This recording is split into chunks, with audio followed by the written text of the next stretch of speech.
नमस्कार। उत्तर प्रदेश गन्ना शोध परिषद के फेसबुक पेज पर मैं डॉक्टर एस के पाठक आप सभी का स्वागत करता हूं। एक बड़ी पुरानी कहावत है कि 3 सिंचाई 13 गोड़ तब देखो गन्ने की पोर।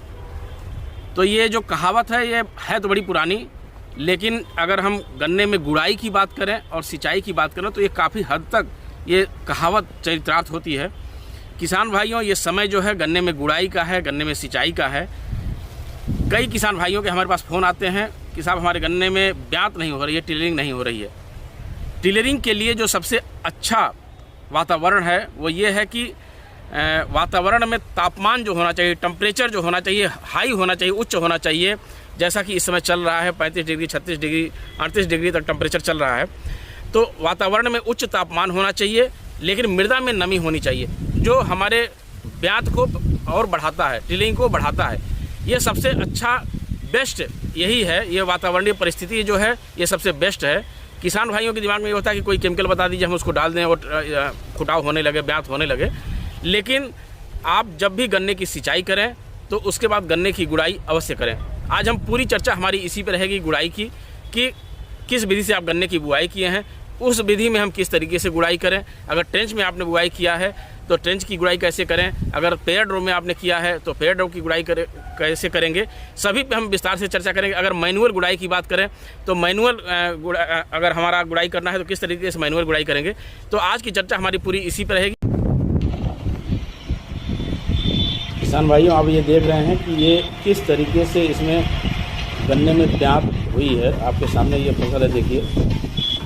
तो गुड़ाई करने से क्या हमारे फ़ायदे हैं। जब हम गन्ने में गुड़ाई करते हैं तो एक तरफ जहाँ पे हमारे खरपतवार नष्ट होते हैं, खरपतवार से मुक्त हमारी फसल होती है, वहीं पे जब हम गुड़ाई करते हैं तो गुड़ाई करने से मृदा में वायु का संचार होता है, जिससे गन्ने की जड़ों की वृद्धि को प्रोत्साहित होता है और उसके साथ साथ ब्यात जो है तो ब्यात को और प्रोत्साहन मिलता है।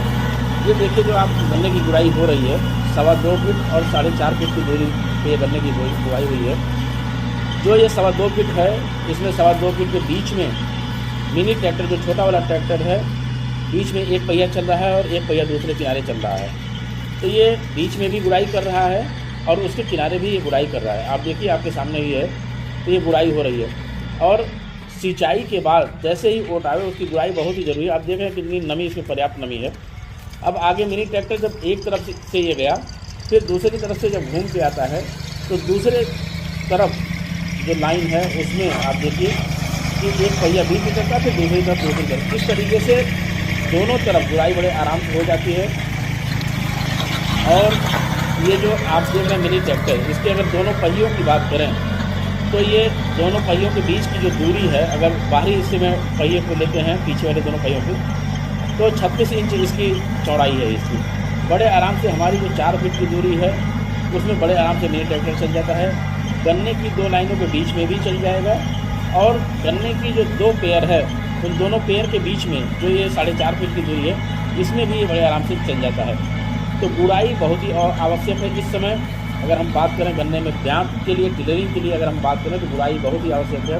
खरपतवार, सामान्य तौर पर हम खरपतवार को जब हमें निकालना होता है तब हम गुड़ाई करते हैं, लेकिन हर सिंचाई के बाद अगर हम गुड़ाई करें तो टिलरिंग, आप देखिए कि ये गन्ना 4.5 फीट की दूरी है, इस ट्रेंच विधि से गन्ना बोया गया है।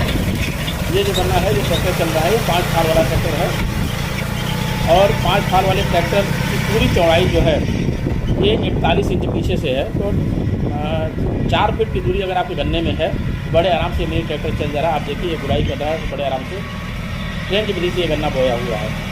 तो हमारा ये कहना है कि आप इस समय 15 से 20 दिन पे किसान भाई सिंचाई अवश्य करें और सिंचाई के बाद जैसे ही ओट आवे उसकी गुड़ाई आप अवश्य करें। तो तब ये कहावत जो है चरितार्थ होती है कि 3 सिंचाई 13 गोड़ तब देखो गन्ने की पोर। इस समय केवल और केवल ध्यान देना चाहिए सिंचाई पे और निराई गुड़ाई पे। उसके बाद अगर हमारे गन्ने में कोई कीट का प्रकोप है तो उसको कीटनाशक का स्प्रे करें। लेकिन सिंचाई इतना अधिक टेम्परेचर है तो ब्यात के लिए वातावरण में उच्च तापमान और मृदा में नमी का होना बहुत ही आवश्यक है, तभी हम गन्ने की अच्छी पैदावार ले सकते हैं। और ये जो मैंने पहले भी कहा कि अप्रैल मई जो 3 महीना होता है, ये विशेष रूप से गन्ने में इंटर कल्चर ऑपरेशन के लिए ही होता है। अब आप यहाँ पे देख सकते हैं, अगर हमारे पास मिनी ट्रैक्टर नहीं है, नहीं कोई साधन है, तो हम मैनुअल भी गुड़ाई कर सकते हैं। और मैनुअल गुड़ाई आप देख रहे हैं कि 2.25 फीट और 4.5 फीट मैनुअल गुड़ाई भी हो रही है। लेबर लगा के भी हम गुड़ाई कराएँ, लेकिन गन्ने की गुड़ाई कराना इसमें बहुत ही आवश्यक है, तभी आप गन्ने से अच्छी पैदावार प्राप्त कर सकते हैं। तो आज का हमारा वीडियो सिर्फ इसी पे था कि आप गन्ने में गुड़ाई ज़रूर करें। अगर गुड़ाई नहीं करेंगे तो गन्ने में ब्यात नहीं होगी, अगर सिंचाई नहीं करेंगे तो फिर गन्ने में ब्यात नहीं होगी। तो सिंचाई के बाद 15 से 20 दिन में सिंचाई और उसके बाद गुड़ाई, तो दोनों चीज़ें अगर आप निरंतर करते रहते हैं तो निश्चित रूप से